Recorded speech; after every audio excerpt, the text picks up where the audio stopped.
So guys, কুরুল ভাই যখন জোনের ভিতরে লুট তুলতে পারে না ঠিক মতো, তখন দেখুন কুরুল ভাই কি বলে। রাগ উঠা যায় তখন কুরুল ভাই। সো ভিডিওটা সবাই দেখবে, শিওর মজা পাইবা।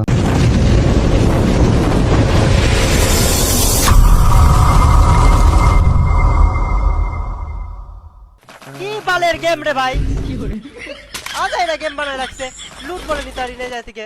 এইদিকে ঢুকে না সাজি। আপনারা জনের দিকে আসবেন যে এদিকে দুইটা না তিনটা প্লেয়ার। আমি যেন দাঁড়াচ্ছি এসেছি। ওই আবার এখনো আছে। কেডা মারতেছে বুঝলাম না তো। ওই যে পাইছি। জোরে যাবো কেমন, গাড়ি ছিল না? এই আসো তো, গাড়িটা চলো। ওই জনের বাইরে তাও বলে মরে না। এখানে ফুল ড্যামেজ এক গুলির। আরে জীবন আমার, মানে গাড়ি মারি ভাই।